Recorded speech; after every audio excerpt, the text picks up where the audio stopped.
नरेंद्र मोदी की अगुवाई में भारत के रिश्ते लगभग अपने सभी पड़ोसी मुल्कों के साथ खराब हो चुके हैं। पाकिस्तान, चीन और नेपाल के बाद अब इसी तरह की बुरी खबर श्रीलंका को लेकर आई है। श्रीलंका में बंदरगाहों के प्राइवेटाइजेशन के खिलाफ में एक मुहिम चल रही है। ट्रेड यूनियन, सिविल सोसाइटी और ऑपोजिशन पार्टियां भी इस बंदरगाहों के प्राइवेटाइजेशन के खिलाफ चल रही मुहिम में शामिल हैं। अब वहां की राजपक्षे सरकार ने मोदी सरकार को करारा झटका देते हुए भारत के साथ एक ट्रांसशिपमेंट प्रोजेक्ट का करार लगभग खत्म करते हुए उसे ठंडे बस्ते में डाल दिया है। इस ट्रांसशिपमेंट प्रोजेक्ट को ईस्ट कंटेनर टर्मिनल के नाम से जाना जाता है। इसे बनाने का करार प्रेसिडेंट मैत्रीपाला सिरिसेना और प्राइम मिनिस्टर रानिल विक्रमसिंघे सरकार के दौरान मई 2019 में हुआ था।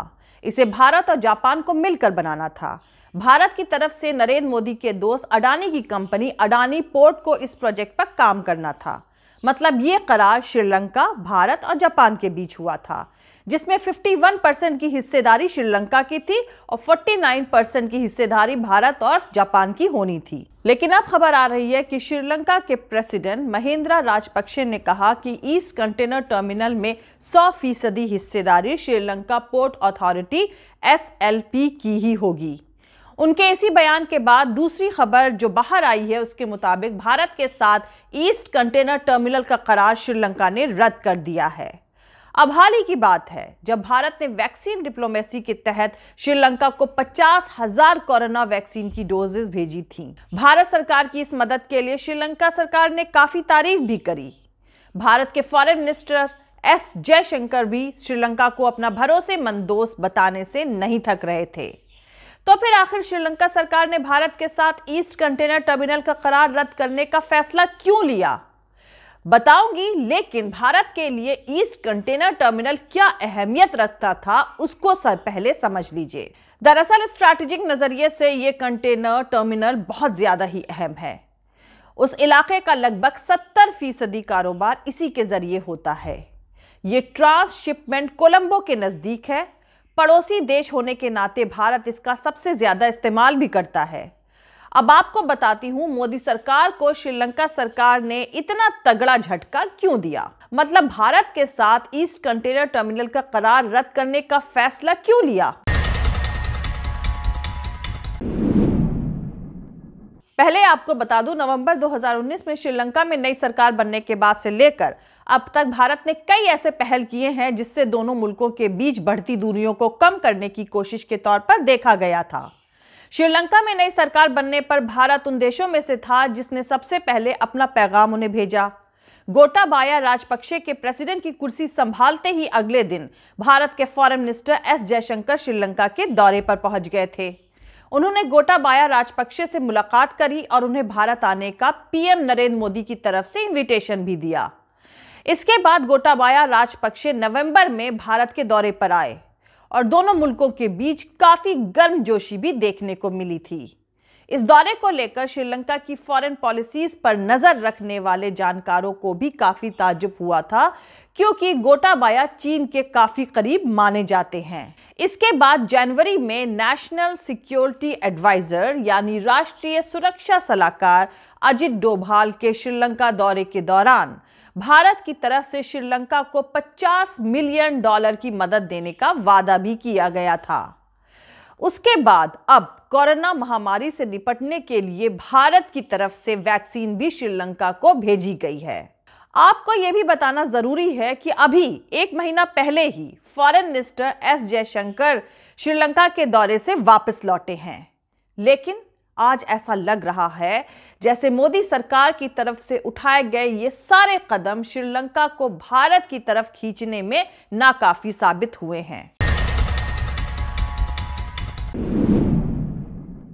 लेकिन भारत सरकार की तरफ से अब भी कोशिशें जारी हैं कि श्रीलंका सरकार भारत के साथ ईस्ट कंटेनर टर्मिनल का करार रद्द करने के अपने फैसले को वापस ले ले। लेकिन श्रीलंका सरकार दूसरे सियासी तमाशे पर लगता है ज्यादा फोकस्ड है। और अहम बात यह है कि श्रीलंका सरकार के इस फैसले से मोदी सरकार की नेबरहुड फर्स्ट पॉलिसी को एक जबरदस्त धक्का जरूर लगा है। आगे मोदी सरकार की श्रीलंका जैसे कंट्री के साथ भी फेल हुई फॉरेन पॉलिसीज की पूरी क्रोनोलॉजी समझाऊंगी, लेकिन उससे पहले जो लोग मेरे इस चैनल पर नए हैं वो मेरा YouTube channel political Tamasha with doctor Arshi को सब्सक्राइब करके वहां पे लगी बेल आइकॉन को जरूर दबा दें ताकि आपको हमारे आने वाले हर वीडियो की अपडेट्स मिलती रहे। और दोस्तों, अगर आपको हमारा काम पसंद आता है, हमारे वीडियोस पसंद आते हैं तो www.patreon.com/dr अर्शी खान पर जाकर डोनेट करके आप हमारे काम को सपोर्ट कर सकते हैं। तो चलिए शुरू करते हैं। श्रीलंका का भारत के साथ ईस्ट कंटेनर टर्मिनल का करार रद्द करने के पीछे सबसे बड़ी वजह है चीन का श्रीलंका में बढ़ता दबाव। कुछ जानकारों का तो यहां तक यह कहना है कि अगले 15 से 20 सालों में वहां की पूरी पॉपुलेशन ही चीन के कब्जे में चली जाएगी। मौजूदा दौर में चीनियों की तादाद श्रीलंका में सबसे ज्यादा है। श्रीलंका में चीन के काफी बड़े और बेहद अहम प्रोजेक्ट चल रहे हैं जिससे चीन को अलग नहीं किया जा सकता। वैसे ज्यादातर जानकारों का चाइना की पॉलिसी को लेकर मानना है कि चीन की रणनीति यही रही है कि छोटे मुल्कों को इतना कर्ज दे दो कि वो उसकी कॉलोनीज बनकर ही रह जाए और उन छोटे मुल्कों को अपने भले और बुरे का फैसला लेने की काबिलियत ही खत्म हो जाए, जैसा कि हम्बनटोटा बंदरगाह को लेकर चीन और श्रीलंका के बीच में हुआ था। दरअसल श्रीलंका ने चीन का कर्ज न चुका पाने की वजह से मजबूरी के तहत हम्बनटोटा बंदरगाह चीन की merchant port holdings limited company को 99 साल के लिए लीज पर दे दिया है। साल 2017 में इस बंदरगाह को 1.12 अरब डॉलर में इस कंपनी को सौंपा गया था।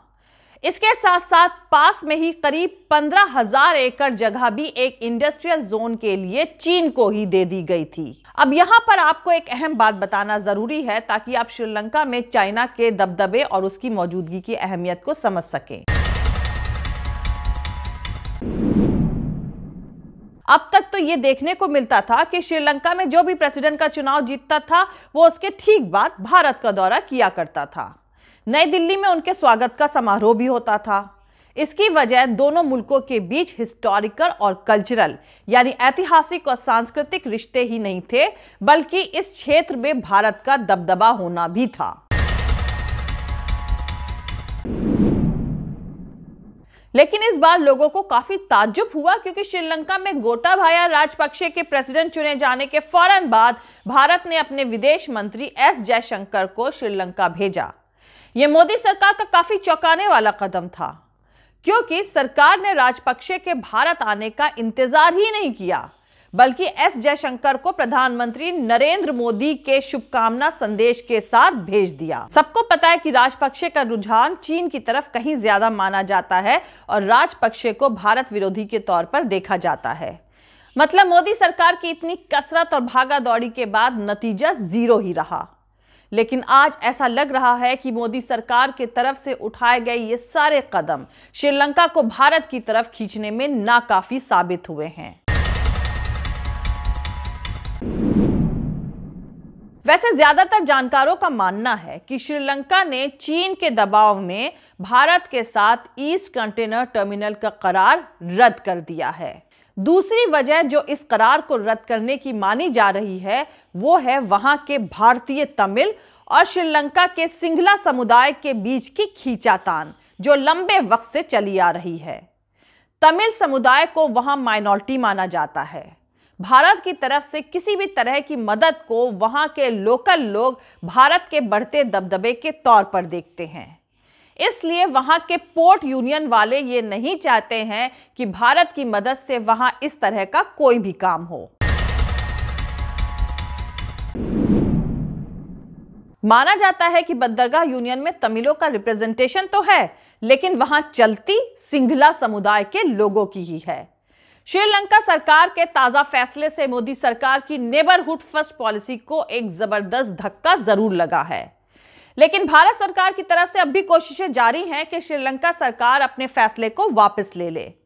श्रीलंका के अखबारों में भारतीय एम्बेसी के स्पोक्स पर्सन के हवाले से खबर छपी है कि भारत को भरोसा है कि श्रीलंका सरकार इस मसले को सुलझाने में कामयाब हो जाएगी। भारत सरकार नाउम्मीद नहीं है। जय हिंद, सत्यमेव जयते। अल्लाह हाफिज। दोस्तों, हमारा पूरा वीडियो, दूसरे और वीडियोस देखने के लिए हमारा YouTube channel political Tamasha with doctor Arshi को सब्सक्राइब करके वहां पे लगी बेल आइकॉन को जरूर दबा दें, ताकि आपको हमारे आने वाले हर वीडियो की अपडेट्स मिलती रहे।